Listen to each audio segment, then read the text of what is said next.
It's that time, Chiefs fans. You are 6-time AFC West champions in a row with the Andy Reid Mahomes era. It is now officially on a roll, thanks to Alex Smith for the beginning of that. We're going to talk about this game, how they got there, the utter destruction and shredding of the Pittsburgh Steelers, what that means, because this is still a team that's on the cusp of the playoffs, and they have some irons in the fire, right? We're going to get into that. We're going to answer a couple of your questions. We're going to give you our notes. Dan's going to be with me here in a minute. Welcome to RGR Football.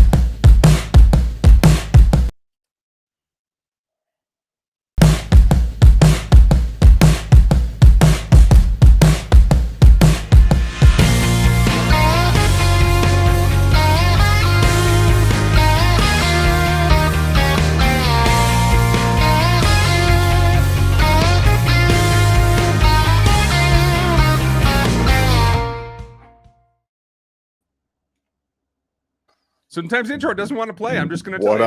What up? How you doing, Dan?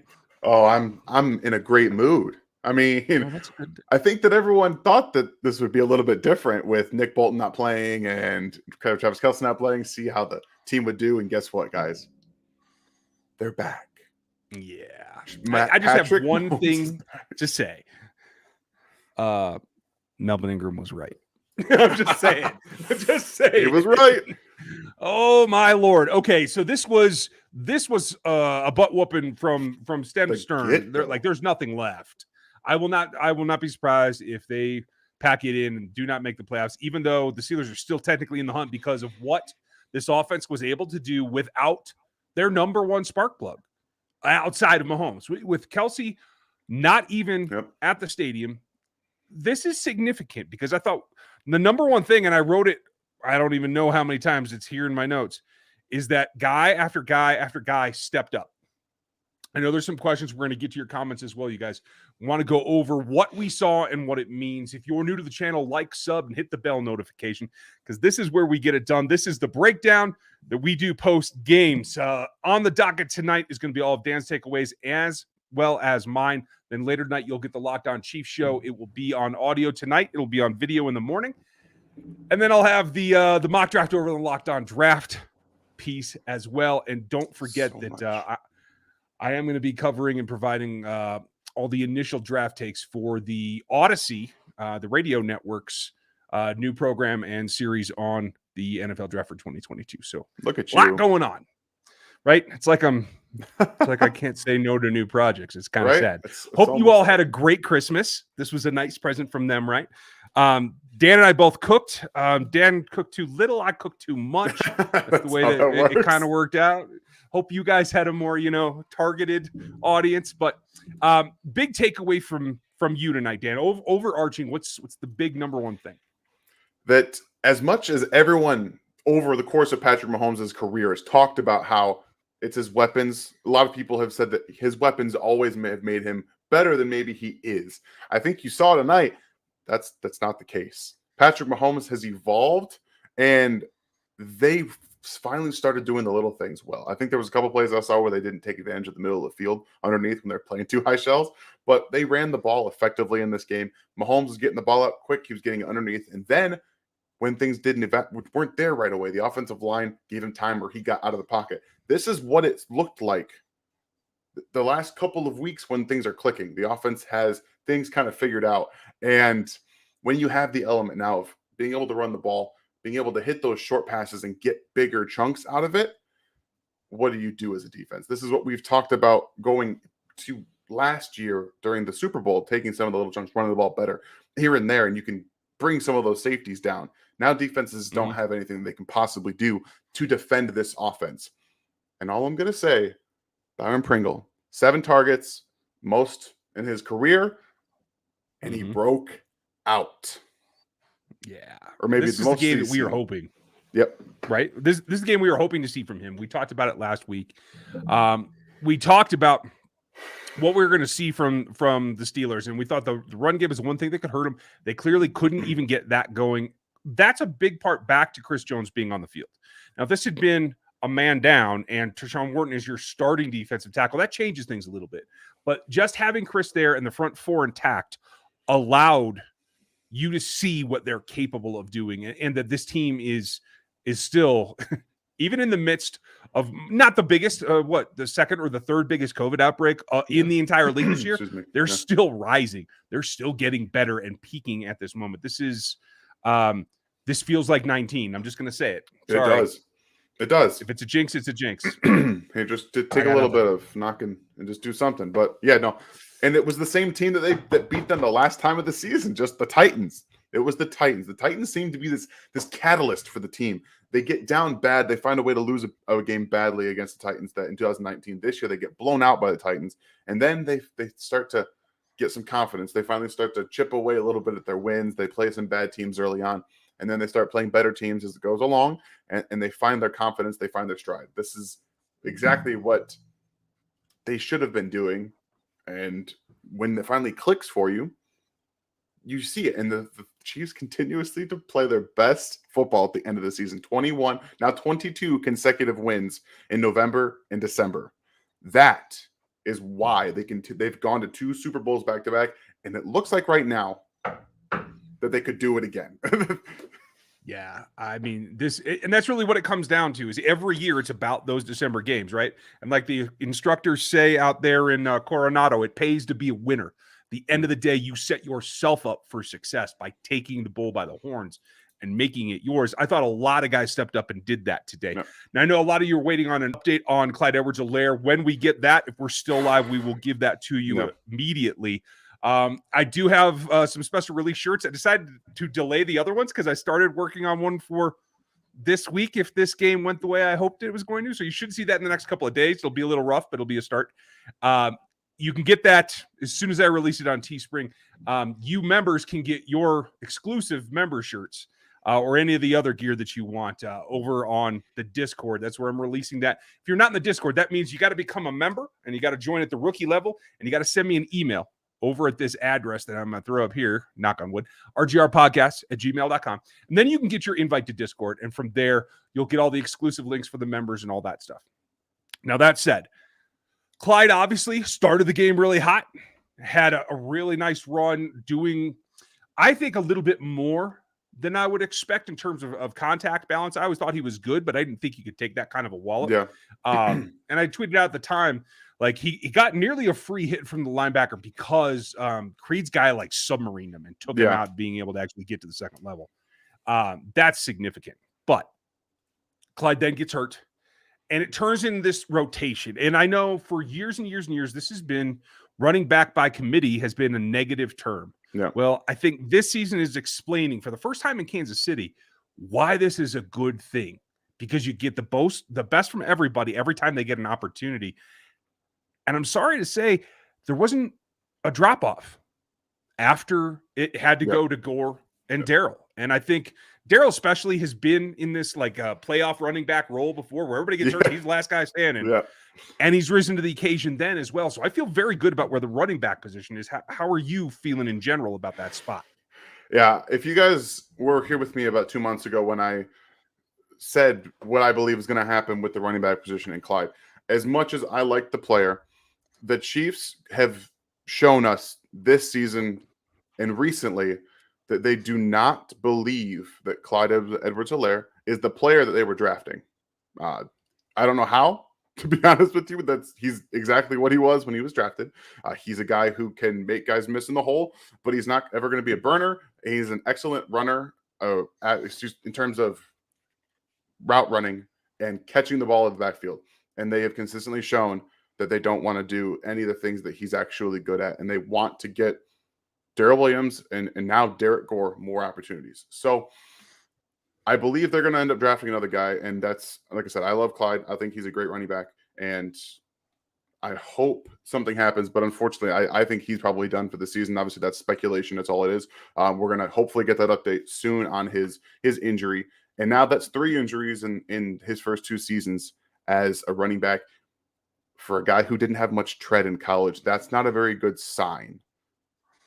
It's difficult. Hopefully he can get past that. You know, there's been a lot of backs that get banged up and they never recover. There's a lot that then grow into it and hopefully can put it past them. Let's cross our fingers for that. In the meantime, you have 2 capable backs. There's going to be a third. It's likely going to be Elijah McGuire get elevated from the practice squad.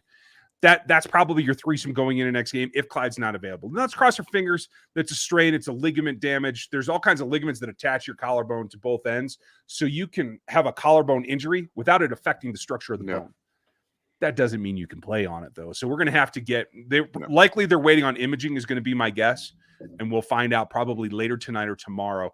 Let's see. Matt Derek was just saying – it was about Boodle, not about Clyde. Never mind. So we'll get there. I thought the guys that stepped up early really set the tone.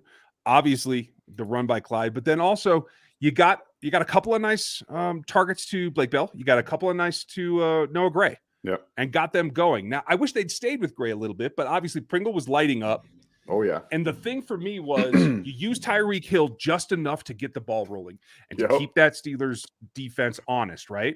And then you got him the heck out of the game. And I'm glad for that. Yeah. Anybody who's concerned, don't be. That was the man's been on COVID. And even if you feel normal, you're still not 100% generally because of the volume of oxygen carrying capacity that you keep.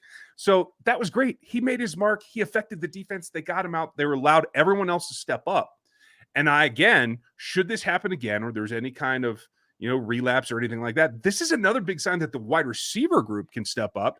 McCole, obviously, with a good game, along with Pringle. D-Rob went back to being D-Rob. I don't know what happened there, but at least there's two guys that you can say now are willing to step up to that spot. Yeah, and that's what we've been asking for. Like, just get Byron Pringle 6 to 8 targets a game. Just do it. Find a way to do it. And yes, he had the drop, which should have been a catch from a little bit of contact at the catch point. I think he was trying to transfer the ball from the catch to his right hand outside to run with it. Unfortunately, the DB got his hand in there. But other than that, and by the way, that throw from Patrick Mahomes was sick in between three, like the linebacker and then 2 defenders where he just kind of slides it in there. That was incredible. And Byron Pringle, again, is showing you with his second touchdown run, by the way, after the catch.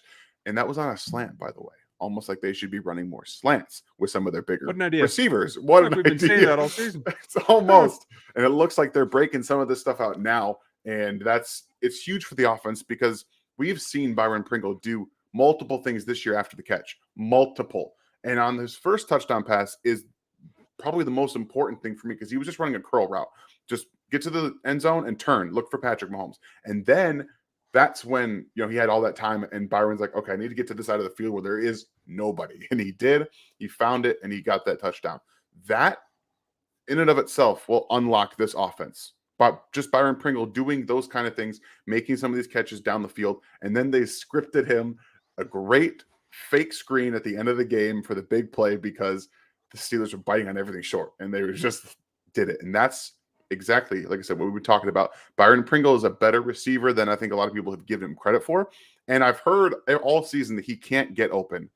When every game I see him constantly get open, create separation. And when you have a game where he has 7 targets and he catches 6 of them for 70 plus yards and 2 touchdowns, what else do you want from him? That's exactly what they need to be doing. Yeah, I'm totally with you. At this point, I think you can say that between Pringle and Hardman, you have your 2 and 3. I know we've all had our frustrations with Hardman, but he's come up and he's running harder. He's protecting the ball better. And now he's actually starting to make some plays. Yeah. And as the third fiddle, that's fine. You still need something from D-Rob or Gordon. And I'm not sure what's going on with Gordon. I know a lot of people are frustrated. I know Dan's frustrated. I'm more confused because I haven't seen him have this many issues with actually catching balls that were within his reach. Like that one in the end zone, his hands were there. Like normally he comes down with that. So I don't know what the situation is. I'm not entirely sure because when he was signed, the one thing that I said that he'd be used for is a big body that can catch the ball through contact. And he has not shown any of that ability. All of his, like half of his targets this year, I think he's dropped.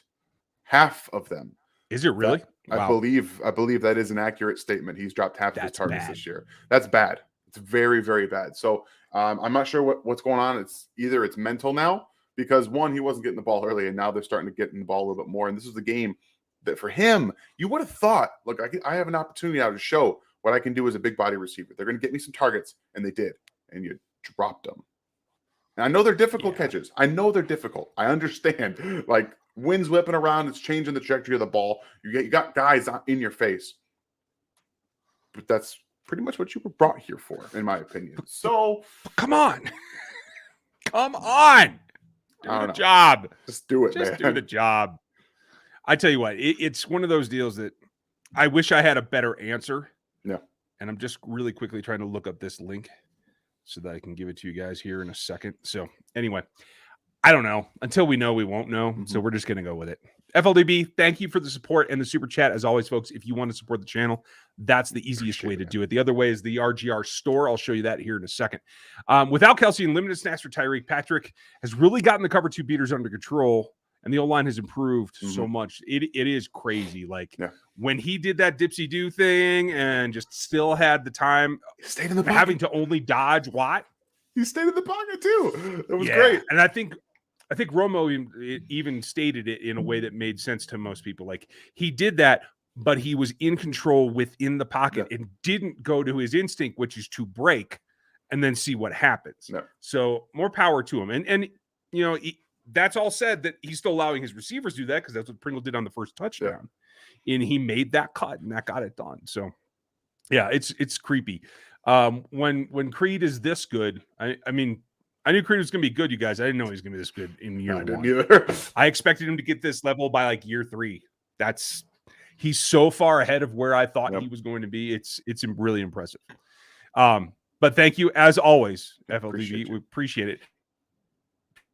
And I do want to give you guys, this is like the long deal here. If I can actually make that show up, because you know I'm a pain in the butt when it comes to these banners that are supposed to work. There it is. teespring.com/stores/RGR store or bit.ly/RGR store.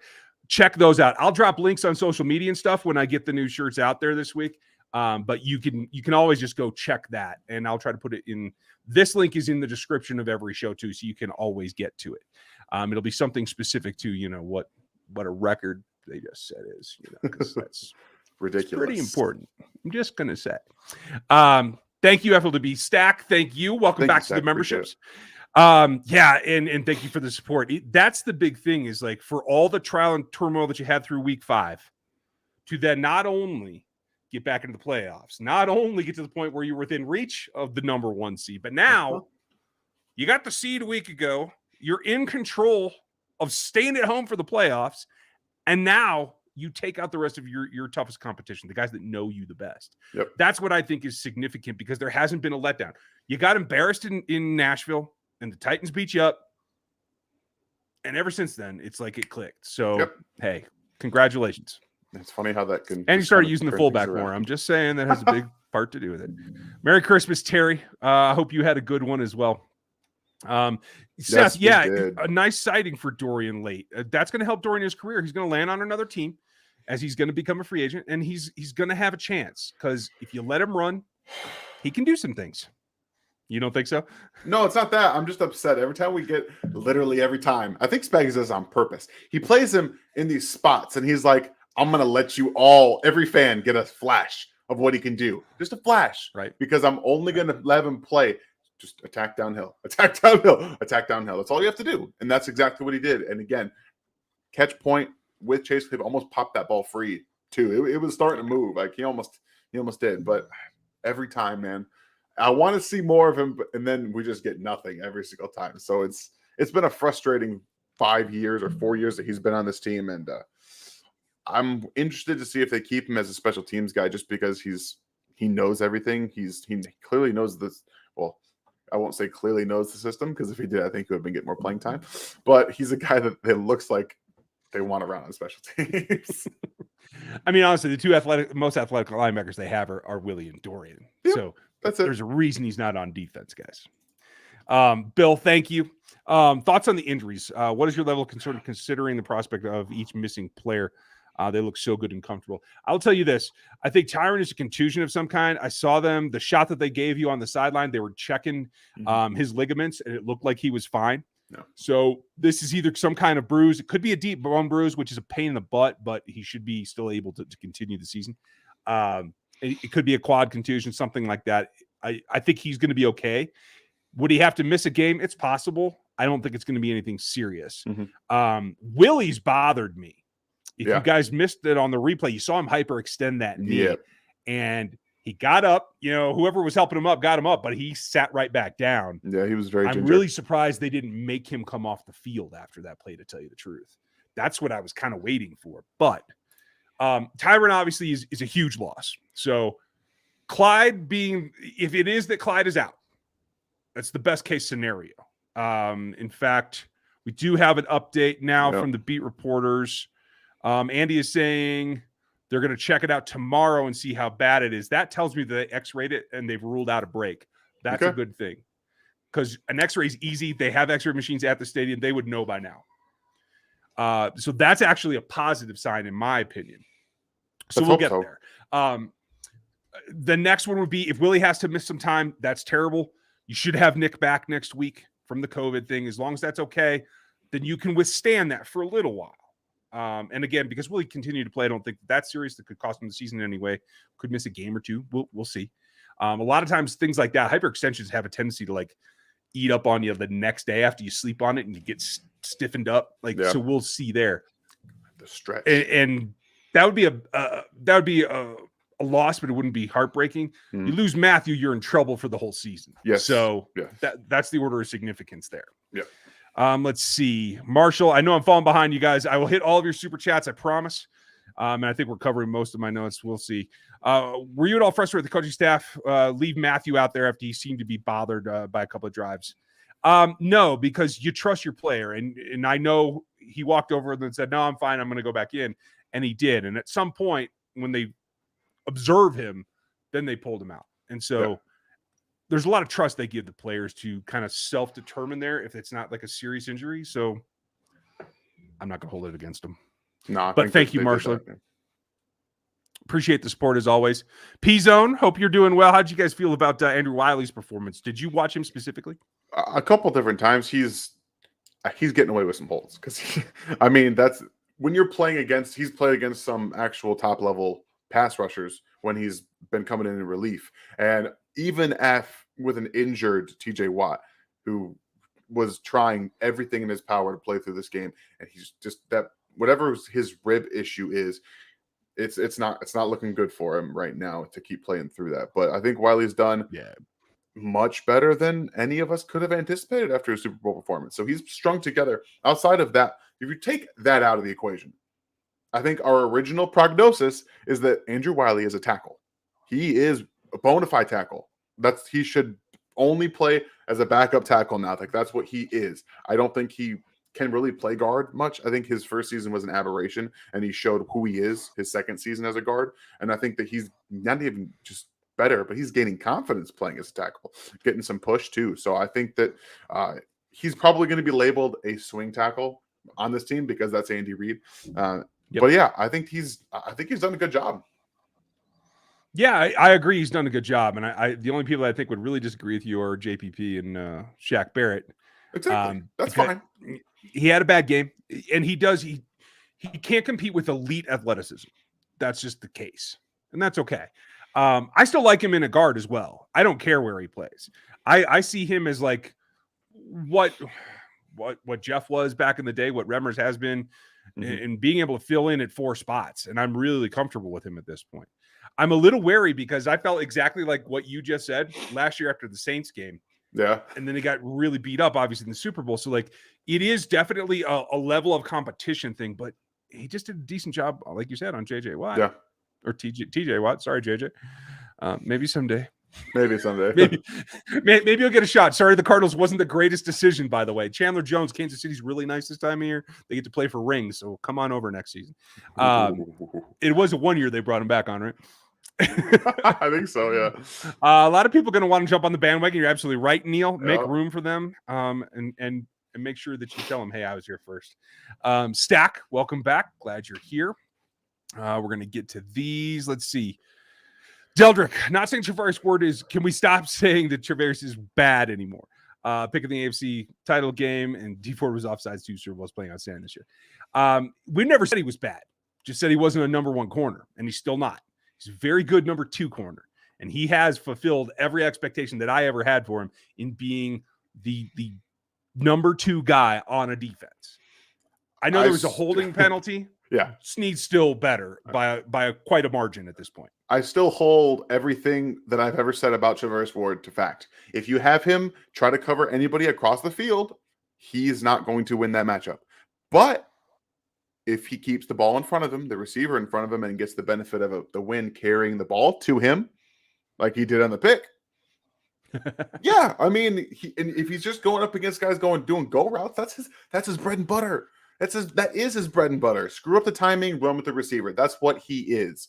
Yep. If he's doing anything across the face, he's going to lose that battle. But this is exactly who Charvarius Ward is. And the Steelers, and every time I feel like you see him on the outside lined up on someone, it's against the go route. Almost every time now. It's just like teams don't get it. Like they're going to continue to attack it. And Duldrick, I know a lot of Chiefs fans have said that he's bad. We're just not two of them. We've always said that he's a solid player. I don't think I've ever used the word bad. I will say this.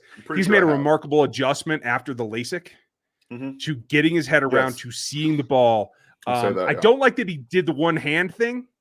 I'd rather he just bring that into his body and let the receiver try to fight for it because he's going to win that battle. The one hand thing made me creepy. Just like, dude, this is a great play. Don't screw it up by doing the one hand thing and dropping it when you hit the ground or something. You know what I mean?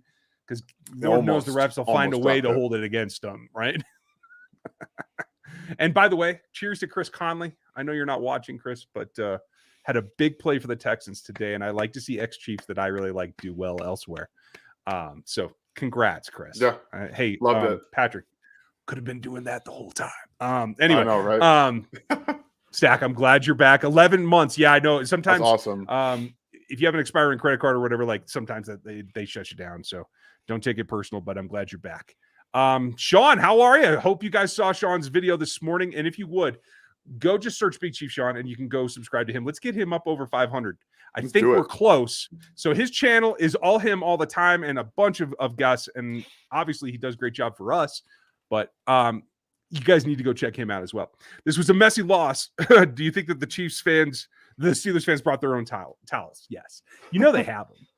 You know they had them tucked deep in a pocket, right? They wanted to pull them out. They were in their shoe, and then as soon as the first drive happened, they were like, "Oh, I don't want to bring that out. I don't want to bring it out. Put it away. Yeah, by the 7-minute mark of the first quarter, like, okay, we can put this away. I'm just gonna sit on this now. It's fine." What's up, Eric? Amazing to see the AFC West chance again. Though after the way things started, this is the game that I've been planning to go to for 2 years. And originally before COVID and all the changes of plans, I was supposed to be at this game. So I'm actually kind of relieved because my wife probably would be like, "You took me to a 30-point blowout. Thanks." Yeah. I mean, you never know. You can never know that. You can never know what's going to happen. Absolutely. Marshall, I hit the wrong one. How excited are you for the return of Fortson? I'm pretty excited. I'm going to be the guy that does the breaks though, because I'm going to hold the train back on Jody because it's a significant injury. And quite frankly, it's significant for a guy with the length of his limbs. Like the longer your limbs are, the more difficult it is. So I'm gonna hold the expectations down until 2023 when he's a year out from recovery, and then he'll be gangbusters. It's unfortunate. Really it is, but hey, he's going to get there. Is Gore the starting running back next season? He looks more elusive than CEH. No, he is not the starting running back next year. And I agree with you. He does look a little more elusive. He as good as Clyde cuts, he doesn't do it in the open field as much or as well. At least he hasn't demonstrated it. So, Jaden, I like where you're coming from. We'll see. What does Little Miss think? She go Clyde or no? Go Chiefs. Oh, good job. Good job. We like Good job. Well done. I don't know yet. She's she just likes saying touchdown. Oh, hey, that works too. You have to say that a lot the last couple of weeks. No, Clyde will be the starter until he's done with his rookie contract. I don't know, but we'll see. I think the organization is going to make that happen. I don't know that he should be. You guys know how I feel about Darryl, and Darryl's been playing very well, and Gore is now the next man up, and I think he's playing well. And I would rather personally start Darryl, bring Gore in for the middle, and just play Clyde on third down as long as he's the pass catcher and not trying to block. That's probably what I would do with this committee, but I don't think that's what they're going to do. I mean, they've shown an inability to want to throw him the ball. So I don't know. I'm sour about it. And again, now I'm sour about two things. I'm sour about them taking him in the first round, and I'm sour about the way they're using him. So it just doesn't work at all. Dude, you can't win. No, I can't. It's really I get it. Jake, thank you for the support. Word turned out to quite a quarter of the season, hasn't he? Is it too early to call him Travarius Moss? Yes, it's way too early for that. What do you guys think is changing him?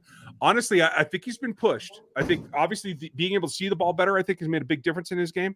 Yeah. Being pushed by no longer being the top corner on this roster, I think has pushed him. And I like that. You want a guy to rise up to competition, and L'Jarius has provided that. So I think it's a huge bonus. And Fenton, I think someone will. Yeah, absolutely.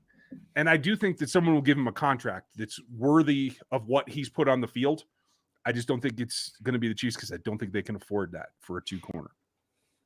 Probably not. Especially they're still trying to bring Badger back, and I think they are still trying to bring Badger back at this point. So that's where we're at. Thank you, Jake. And Dre, thank you. Since he's going to be tough, Joe Burrow had 525 yards. Yes. Joe Burrow can still sling it. And they are a tough team, and they're a hungry team. They've been close to the playoffs before and not made it. They can see it from here, and I think they are going to be tough. No. There's one thing that the Bengals are going to bring, and that's guys that will not afraid to go get the ball. Okay, They're not going to create a ton of separation because. As fast as Chase is, I think he's having the rookie wall hit him right now a little bit. He's still went over 100 yards in this game, but he's getting more attention, and it's not something he's exactly used to at NFL level. And T. Higgins is taking advantage of that fact. And Burrow is just throwing him the ball and just letting him go make plays on the ball, which is exactly what they should be doing with T. Higgins. And so they're gonna bring a lot of that. It's a little bit of an aberration because the Ravens right now are a terrible matchup for the Bengals. They're a terrible matchup for them. They have no guys in the secondary that can cover any of their receivers, and they're just big physical guys, and they don't have any of them. So they put up over 40 points on the Ravens 2 times this year. It's a bit of an aberration for me because I also just watched them a couple weeks in a row be bad against some teams that probably don't have the level of physicality of the defense. But again, it's going to be all about how they come to play on Sunday against the Chiefs. But 525 is impressive regardless of who it's against. It is. And I will say this. In my notes, I have a number of things, and they come back to I'm not sure what Chris Jones was seeing in the way he was lining up. I think it was close. I didn't think both of those were offsides. They weren't. But I saw Melvin contributing consistently, though. Yep. I think that's been a big rise. So shout out to Melvin. I didn't mention him yet. I also wanted to mention that Pringle survived that almost PBU by Minkah Fitzpatrick, who is an excellent player, who we said last week is the one guy they needed to stay away from. So even more kudos for Pringle for getting through that. Burton with the big first down. I would have liked, in fact, somebody just asked about him. I'll find that again. First, Roy, thank you. I hope you had a very good Christmas as well. Yes, thank you. You too. I felt like this whole game was a lot of small contributions from a lot of guys, but right now we mentioned him quick, but are you surprised that Mecole Hardman was able to contribute as much as he did? No, I wasn't. I think that's exactly how they should have been using him all season.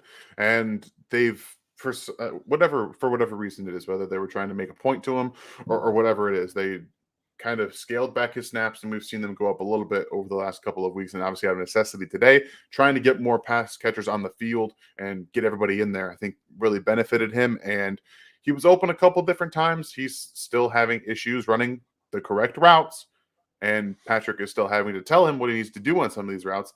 That's concerning. But again, use the speed. He has speed. Get him the ball in short areas. Let him use the speed. He was so close on that. He was so close from getting that touchdown. If that guy does not dive, he's gone. And that's the thing that he still has that other teams don't have, that Tyreek Hill has, that he doesn't get overshadowed. The acceleration that he has is literally jaw-dropping and doesn't get to show it nearly as much. Yeah. I mean, and I thought he used it more effectively tonight. Yeah. I thought he accelerated in spot situations to use it to his advantage more than just I want to catch and run. Yeah. His top end isn't any better than anybody else in the league, like amongst the top 5. His acceleration is nearly as good as Tyreek's, who is the elite of that. Yeah, it's scary. And I like that he protected the ball better. He's looking to make plays. He's not just looking to make the catch and get out of bounds or sit down or whatever. And again, I think there's a fire under him now, and I think that's good for his game. Hoping so. Love seeing Gore find a hole and straight downhill. He can get open to catch passes. Jeremy, you're absolutely right. Thank you for the support. He's got a nice all-around game, and I've seen improvement from what we saw in the preseason to this point. And he's somebody who's going to get opportunity with the Clyde injury, even if it is short-term for Clyde, which I will still keep my fingers crossed. Yeah, he's going to be in a position to contribute, and that's what it comes down to. This is how you build dynasties, folks, by having guys that are the backups that then get a chance to contribute and perform. That's key. Yep. If Derek Adam keep improving too, he's going to be. I think that he might take over for Darrell, because Darrell, I think we've seen him pretty much be what he is as a backup and as a starter, and I think there might be a little bit more in what Gore brings. We still need a little bit more sample size, which we're going to get, I think, a little bit. But in his time that he's had some big plays, I think he's shown a bit more top end speed than what Darrell brings, with that same bruiser mentality with a little bit more wiggle. So, I mean, that's the thing about UDFAs, is you don't really get to see all of that. And I think we're starting to see a little bit more of his repertoire that's coming into the fold, and he's going to get a bigger opportunity now. So, yeah, I hope so. One thing that having him on there that doesn't feel like 19, and my sister-in-law, I love you, but don't get nervous. I can't jinx anything. They're okay. They're okay. I'm getting texts about the pressers and things, you guys. So I just wanted to point that out. The physicality of the postseason, Adam 6, thank you for the support. And you have an interesting point. I don't think it was physicality that hurt them in the Super Bowl. It was the lack of top end speed. It was Breland getting overpowered. And it was them not being able to elevate. I think Ward is better than he was in the Super Bowl. I think that Snead has improved dramatically this season. And I think that you're going to have Fenton back. Hughes is playing okay. Hughes is still the problem. If you have to go up against the big body wide receivers, that's where he gets beat on. So you got to be careful of that. But I don't think it was the physicality that hurt them. And they are quicker than they were last year as an overall defensive unit. So I do feel good about that. Let's see, Mr. Green Beans. Hasn't there been a Madden turn between all the subs while going live or something as well? Thank you for the support, as always. Maybe that's something we'll have to check in with Aaron. If there is, I don't know about it because I am generally too distracted doing this. But, hey, that's actually kind of a fun idea. And maybe we'll do that in the offseason. Maybe we'll host some tournaments.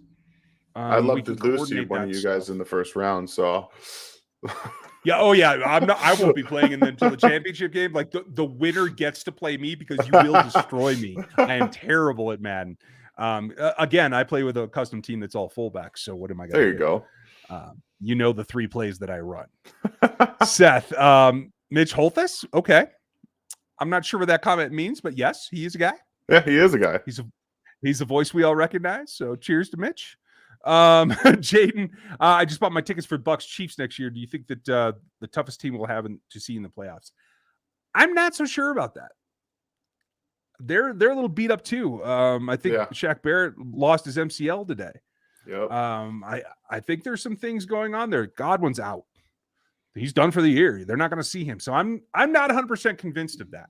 I don't know who's going to step up in their place, but I'm looking at the rankings here, and I don't know. We'll see when we get there. But thank you, Jaden. Thank you, Lego. Why doesn't Andy use Burton more? Because I don't think Andy has a lot drawn up for him, and he's kind of showed a little bit like that little counter that he ran last week and got loose on. That was a nice play. I think he does have a couple other wrinkles for him, but he's going to keep those for the playoffs. Yep. And it's just, I think he's shown too against what he wants. He almost scored again today. So, I mean, there's that. Right. Right. I think it's just against what Andy wants to do by instinct, you know? We need to sign Pringle. Yeah. Yeah, I think that they will. I'm pretty confident in that. Southern Bell, thank you for the support as always. I didn't see a comment, but I will search again. Another close game for us Super Bowl. Here we come. DT, I like the way you think, and I hope that you're correct. Is Hardman out of the doghouse with Andy? I think he's working that way. I think he's working that way. That's the most important thing is you got to see progress. You can't just keep running them out there and having the same player. I think we've seen some progress. The problem, like I said, like I mentioned, is still not knowing where to be on the field, not running the right routes. There's a big problem for McCole Hardman. And outside of the acceleration and using him in some short areas to get the ball too quickly and get the yak, he's just a little limited right now in what he can do. Yeah. I can get down with that. We'll see where it goes from here, but yeah, I can't argue with you in any way. Yeah. Scott, I think Bell and Gray played pretty well today. Your thoughts? I think they both did all right. I didn't see anything negative stand out. Did you, Dan? I didn't see any negative, but again, I think that they helped in the run game. Even Gray, to an extent, he's not an excellent blocker by any stretch, but I think that they did a pretty good job of helping the run game. More importantly than they did necessarily catching passes. I know that Gray had actually a really nice catch on that third down that unfortunately didn't get to a first down. It was a really nice route, that comebacker, where he broke the corner off and was able to get open, or linebacker, whoever it was in that spot. And I think you're starting to see that you don't need necessarily to have everybody at full health. Like they can target some of these guys when Travis Kelce and Tyreek Hill are fully available and on the field. If they can't figure out how to use them to open up a Noah Gray, a Blake Bell, a Byron Pringle, if they continuously force the ball into these situations, eventually you're going to start to get yourself in a rut. But I think this shows you that they can do that when they're all healthy, and even when they're not, they still find ways to get guys open, and guys are creating separation. So I don't know if this offense has any limitations right now, which is a very scary thing to say. Yeah, I mean, if it's just opportunity, there's a lot to be had there. I'm looking for that as well. Just want to give a shout out to Mr. Mayor. Sly James is in the house. Nice to see you. I don't know what you guys are talking about, but I'm glad you're here. Lego, thoughts on Henne playing out the season into the playoffs? Think Henne can rise to the challenge to save Mahomes for the No. Nope. Honestly, like, and I'm for one that I don't think Russ kills somebody's momentum when they go into the offseason. I wouldn't be worried, like, if they have it sewn up if Patrick sits out the last game. But 3-4 and then a bye, no, like that's way too far. Yeah, I agree. And Patrick, the competitor, would never let that happen. He would be so up in Andy's face all the time. Yeah. It would be ridiculous. So, but no, I think hopefully, if they can get scores like this, they should be able to see more of Chad Henne in the third and fourth quarters. Knock on wood. Can we get a Super Bowl rematch with Green Bay? I think they're one of the teams that has had to morph, but they could catch the Bucs. I think that's perfectly legitimate possibility. Yeah. I just don't know that anything's certain, to tell you the truth. Right. Remember now, how everybody said there's no AFC teams that are worth it? We don't know who's going to get there. Well, now the NFC's falling apart too. The only team that's not is really Green Bay. I think that they have effectively separated themselves from everybody else in the NFC. Aaron Rodgers is actually showing the value of not just himself, but what he brings to that team and why he's probably not going to go anywhere in the offseason. I think Green Bay will do everything they can to keep him in Green Bay because the drop-off is considerable. Significant. It's considerable. Like what? And I want Mahomes to get to some of this level because the placement on some of his throws are so away from defenders, like the back shoulder stuff, letting receivers work back to it. He does things in anticipation in placements where no other quarterback in NFL history has ever done. And it's incredible. And I think that right now, the Green Bay and the Chiefs have separated themselves at the top of both the NFC and the AFC. Yeah. It's like he's a unicorn or something. Almost. Southern Belle, I hope you had a great Christmas. I hope you guys do, as everyone out there does, continue and through New Year's as well. A lot of holidays here. Marshall, do you feel Buffalo could get hot for the playoffs? Absolutely. You know, I think they still underutilize Diggs, to tell you the truth. I think one thing that I would be pressing on Josh Allen is find a way to get it to him when he is double covered. Because I think when you see him get active, I think there's fear there. Yeah. They have to bolster the running back. I think Singletary did pretty well today. I watched a lot of that game. But I don't know that it's a force. But, hey, you never know. Eli got hot and won himself a couple of rings. he also had the defense to do it. Like, yeah, well, they had defenses in New York when Eli won those rings. It takes a village. I get it. With Eli, yeah. Absolutely. Scott, happy Festivus. I like that. It's a flashback comment. I have to explain that to my kids. I'm sure they're paying attention. Yeah. Just make them watch it. Just make them watch it. Debo, I think Gordon Mahomes had a little more time to get on the same page. That will happen. It'll be nice. Yeah. I'm not sure there's enough time, to tell you the truth. And I don't necessarily think it's an on the same page problem. I think that the balls were there. Gordon was there. It's not like he was in the wrong spot. He just dropped them. I also feel like he does a little bit of the McColl thing where, like, he understands he's in a break, but he's not. He knows the side, especially in that end zone one. He knew that the side was there, and he didn't attack it and run through it. He should by now know that Mahomes is going to put it on the outer edge. You have to run through that. Don't lighten up. Is my point. But come back to it a little bit. That's something that a lot of receivers on this team, outside of the top guys, don't do, and that's a problem. Yeah. Drunken German, cheers to you. Pringle got his chance, and while not perfect, he displayed what he's capable of. He's ready to fill in most of that Sammy role. I agree with you. I think Dan and I would have probably started him week 1. Yeah. And he's better with. I mean, Sammy was hurt, and I think that has taken all of his yak ability. What we saw in that one play against Jacksonville that year, that was the last time we saw it, and I think that Pringle provides more after the catch ability, as you guys saw with him, just making Steelers defenders fall all over themselves, ducking in and out of tackles and getting into the end zone. That was special. It was a special play that Byron Pringle had, and that's going to get him re-signed. I certainly hope so. I hope somebody doesn't like throw Wonder Money at him at some point. Not. You know what I mean? I hope not. Yeah, that's my concern. Oh, thank you, DT. Thank you, Marty. Welcome to the memberships. If you joined as a rookie or one of the upper levels, make sure you email me. It's RGR Podcasts. Let me put it on the screen. It's RGR Podcast at Gmail. All you new members, that's the thing that you want if you want to get into the Discord in particular. And that's where you get all the member-specific gear and that kind of stuff. That's all in the store. Jaden, thank you. A lot from Jaden tonight. We appreciate you, which is good because we're going to wrap it up here in a couple of minutes because the pressers are ending and I'm going to have to do the other show. Patrick Mahomes are passing Trent Green to touchdowns at Arrowhead and his green to best quarterback in history. I nothing against Trent Green. Yes, he's the number one. You could say Lenny because Lenny got it done too, but such a different era. I think Mahomes is the number one quarterback in the history of this franchise. I think Patrick Mahomes, with the Super Bowl win 2 years ago, became the best quarterback in Chiefs history. That's my opinion, and I don't necessarily think it's going to be. I don't think it's close anymore, and I don't think that's been close since we could see what he could do. Well, and the only asterisk for me is I'm not counting Joe Montana because Joe Montana is not. Joe Montana KC is not what Joe Montana in San Francisco was. No. And I still contend that Joe Montana was a better actual quarterback than Tom Brady. I will go to my grave with that. I don't care what anyone thinks. See ya. Stevie might have taken the village, but Eli, but he still got to beat the treasure. Yes. Exactly. Yes.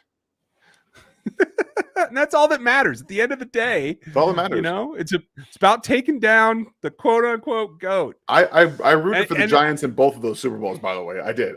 Especially the one where they were undefeated. I was like, no, this cannot happen. This cannot happen. It all comes down to that. You know, it is what it is. But old Joe was not the gunslinger that Mahomes is. I mean, Lenny was creative in his day. So, like, I think it's safe to say that Mahomes is the pinnacle. Now, we should get an update on Clyde tomorrow. I will have the Q&A tomorrow night so you guys can ask all your questions. I know there's a bunch of questions in here we didn't get to tonight, but we need to make sure on the breakdown that we cover our notes and give you all the information. Tomorrow, we'll answer the questions. New shirts this week. Merry Christmas. Hope you had fun. Get ready for New Year's. Be safe this New Year's. We will have all the normal content this week. Look for the guys. Dan, Tuesday, Wednesday, me and Seth on Thursday, Stevie Keys, maybe a special guest on Friday. We'll see. There's a lot going on, but hey, you never know. And then Sean for the weekend. Like, we have a ton going on here. Aaron, in the moderator in the chat who runs our lives here when we're all trying to talk to each other at the same time. It gets a little hairy. we cannot get it done without being a team. And the RGR team, I hope that you guys, from all of us to all of you, hope you had a great holiday and that it will continue through the new year. So that said, Dan, go hug the little one for me. Have a good night, all of you, and we will see you tomorrow night. Evening. Howdy to you guys down